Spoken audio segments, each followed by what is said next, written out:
Welcome back to County Connection. Oops, I mean Commissioner's Corner. Thank you, Julie. That's for you. So we're going to talk about mussels, as I said, and so Karn is going to take the lead on the mussel conversation. Fire away.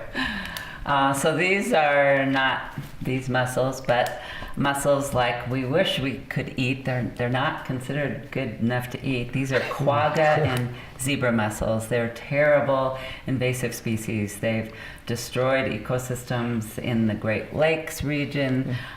Just this last year, numerous lakes in Montana were infested. And we have been struggling for years with Green Mountain Reservoir in particular, because it is owned by Bureau of Reclamation. Bureau of Reclamation is the federal agency that does not fund prevention for the quagga and zebra mussels, even though they have a number of their reservoirs that have been infested.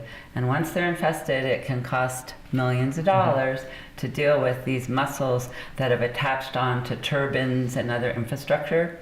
So we have been saying they should be participating in the prevention that Denver Water does here in Dillon, and the River District does in Wolford and other reservoirs.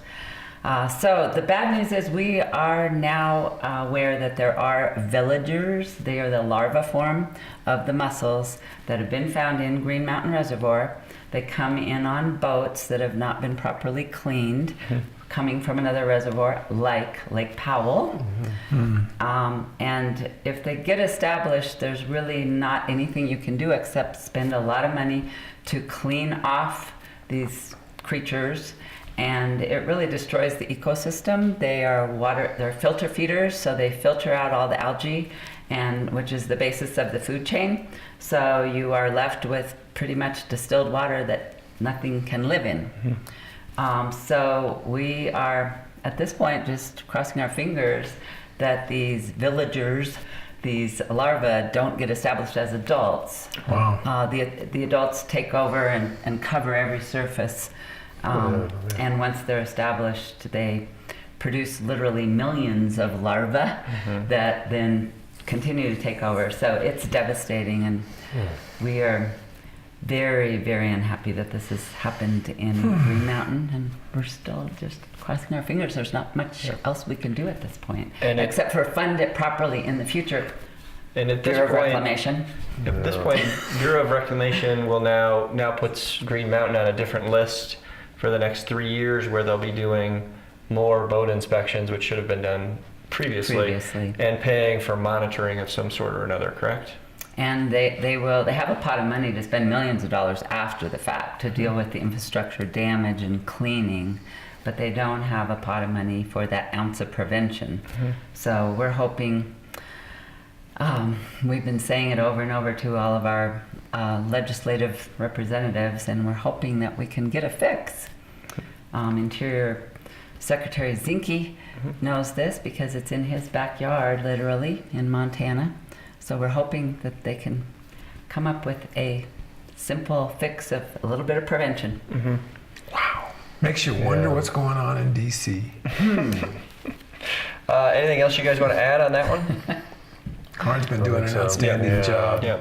Yeah, Karn has been working hard on this for a number of years, trying to, again, increase the funding, increase the funding for the inspection programs.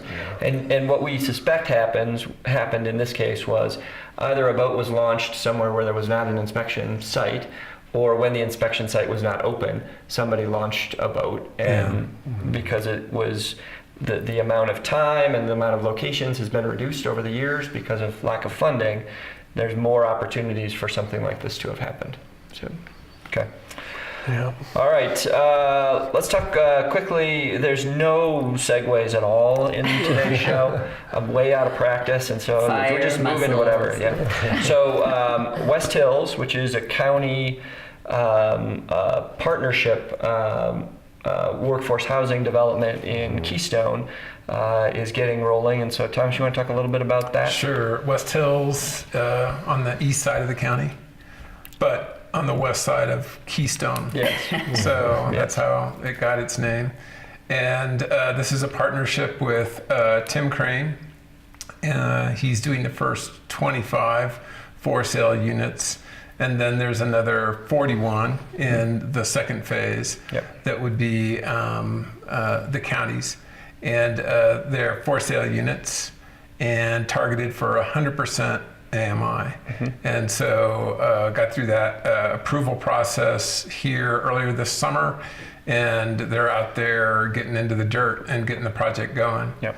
So exciting to see another project coming up out of the ground. Yeah, 2-bedroom, 2-bath townhomes with a 1-car garage, I think is what the layout is generally speaking. Yeah. The county phase 2 would perhaps have some condo type structures as well, 8-plex kinds of units perhaps. That's all yet to be determined. Yeah. We are shamelessly copying off of what Copper Mountain Yes. recently built over in Copper. So Yeah, very similar to that. Thank you, Gary Rogers. So that project, they're hoping to have as many as 2 or 3 of those units actually up and ready for sale in January of 18. So they're moving furiously to try to get some stuff going. Yeah. So that's great. All right. Let's see. Interactive trail map with open space and trails. So somebody want to talk about what that is? Sure, I'll kick it off.